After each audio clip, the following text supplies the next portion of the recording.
This is Matthew Kratter from Bitcoin University.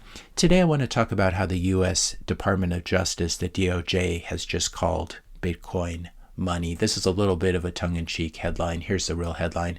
Founders and CEO of cryptocurrency mixing service arrested and charged with money laundering. There's that word money and unlicensed money transmitting offenses. If you've spent any time in the Bitcoin space, you probably have heard about Samurai Wallet.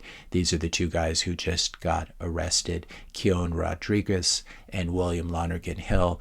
The defendants developed, marketed, and operated a cryptocurrency mixing service known as Samurai. Samurai, according to the complaint, unlawfully combined multiple unique features to execute anonymous financial transactions valued at over $2 billion in cryptocurrency. And here's the problem. While offering Samurai as a quote-unquote privacy service, the defendants knew that it was a haven for criminals to engage in large-scale money laundering and sanctions evasion.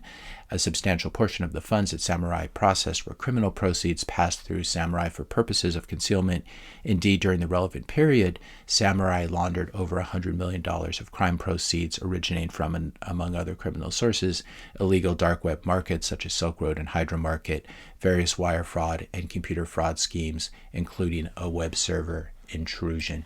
So here's, I think, an interesting statistic, and if we flip it on its head, we can say that 95% of activity on Samurai was legal, while only 5% was essentially money laundering using Bitcoin. As we've always said, Bitcoin is primarily used by law-abiding people, but I was actually surprised by these numbers that only 100 million was bad money, quote-unquote bad money, and the other 95% was being used for presumably legal purposes. Now here's the Samurai Wallet website we can see here that's been taken down by the US government. It's important to distinguish between mixers and coin joins. A mixer is something like this. The fiat cash version would be you give all your $20 bills to a guy you don't know, and then he gives you each back a different $20 bill. This process is custodial. In other words, you temporarily give up ownership of your money. By contrast, CoinJoin is a collaborative Bitcoin transaction. You enter into it with other people. You have multiple inputs to the transaction and multiple outputs. And what CoinJoins seek to do the same thing as mixing, they seek to give you better forward privacy, because just like in the mixer, you don't get the same $20 bill back. Now, the danger of this, of course, in the fiat system is you get the wrong kind of bill. But for CoinJoin, these are fresh outputs from the Bitcoin transaction. And unlike mixing or mixers, you don't give up custody of your Bitcoin in a CoinJoin. CoinJoins are very visible on chain. You can see inputs like this, very equal inputs and equal outputs. The reason that the inputs are slightly higher is to pay either the coordinator who does the CoinJoin, or in this case, it's more likely to pay the miner transaction fee. If you're enjoying this video so far, I just ask you to hit the subscribe button, give this video a like, leave a comment, question, suggestion for a future topic, and share this video with a friend or family member. Now here's another way of thinking about CoinJoin and the privacy that it gives you. For example, when I go to an ATM and I take out US dollars cash, the bank knows how much money I have withdrawn, but what the bank does not know is where I end up spending and when I end up spending this cash. So US dollar cash has good forward privacy, and there's nothing illegal about this in itself. This is in fact one reason why the US government is obviously trying to phase out cash. But using CoinJoin with Bitcoin can give you similar good forward privacy when sending or spending Bitcoin. I believe it should be legal for people to use CoinJoins to give themselves forward privacy with their own legally obtained Bitcoin.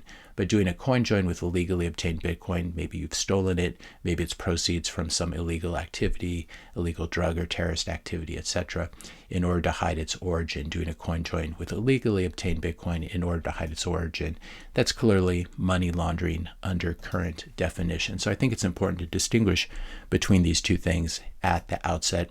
Here's the really unfair thing, though. There is a double standard at work where certain groups are allowed to do money laundering and their websites don't get taken down.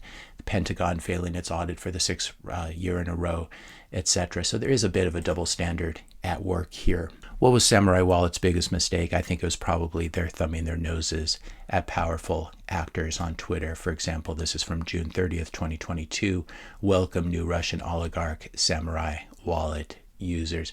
This is clearly something that it's not smart to put on Twitter, and this particular tweet did end up in the Department of Justice's complaint. They have a snapshot, a screenshot of that tweet. If you use, this is for users of Samurai Wallet, if you use Samurai's Whirlpool through Sparrow Wallet or using your own dojo, in other words, you did not use it through their app, then your XPubs were not on the servers that were confiscated in Iceland. You may still want to assume that your mixes have been or will be demixed, or your coin joins be uncoin joined. For example, if the FBI knows 4 participants in a 5-person round of coin join, then they can de-anonymize your transaction. If you're using Samurai on your phone through the app, for example, you can use your recovery seed in a new wallet and then use that wallet to send funds to a wallet controlled by a different new recovery seed. This is, of course, not advice to criminals at all. I'm only speaking to people who are coin joining their own legally obtained Bitcoin. For obvious reasons, this is not something, as you're probably noticing, this is not something that I talk about much on YouTube for fear of similar misunderstandings. If you want to be part of this discussion, you have to go to my website, which is a safer place to discuss these things. I want to end by emphasizing that I believe that privacy is a fundamental human right, and this is one problem with many of our modern laws. Desiring privacy should never be taken to mean that you have something to hide. It's very stupid to say, well, I don't care about privacy because I have nothing to hide. That's a little bit like saying, as people have said, I don't care about free speech because I have nothing to say. I think it's similar. Here's an easy example of privacy. Things that go on in the bathroom or in the bedroom, for example, are almost never illegal, but they do deserve full privacy. As Eric Hughes puts forward in the Cypherpunks Manifesto, privacy is necessary for an open society in the electronic age. Privacy is not secrecy.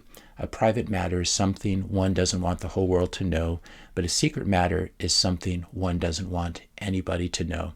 Privacy, and I think this is important, privacy is the power to selectively reveal oneself to the world. You should have a choice how much is revealed to the world about yourself. Now, Bitcoin itself is pseudonymous at the base layer. It's not anonymous. This is a common misunderstanding, but Bitcoin can still be used in a really anonymous way. You just have to learn how the tools work. Bitcoin can also be used in a stupidly public way that leaks enormous amounts of privacy. So I'd say it's very important to learn how to use the tools that exist. I've taught how to use Sparrow Wallet on this channel, and that was, not surprisingly, one way of accessing Samurai's Whirlpool. We're going to have to come up with a different method now.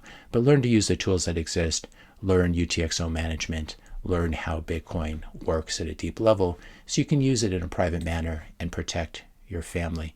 Now, a lot of people on Twitter saying, does this mean you should store your wealth in Bitcoin and then use Monero for spending privacy? I'd say definitely not, because swapping back and forth between Monero and Bitcoin can leak privacy in itself, as Monero advocates themselves admit. If you're swapping Bitcoin for Monero frequently, it can leak some information. Monero is unfortunately not the solution to this. Monero suffers from not having a circular economy, and Monero also suffers from the fact that no one wants to hodl it. We can see Monero still down even after news like this. This is the chart of Monero versus Bitcoin. So this is one problem. This is why people want to hodl Bitcoin instead of Monero, because Monero has proven itself to be a very poor store of value for the past few years. So Bitcoin is what we have. Bitcoin is the future, and hopefully this will drive the development of more privacy tools going forward and more awareness of these issues, as well as perhaps some more humility on Twitter and YouTube as well. If you enjoyed this video, be sure to hit the subscribe and like buttons. Hit the notification bell if you want to be notified when I publish my next video. And let me know your questions and comments in the comment section below. Thanks all for watching, and I'll see you in the next video.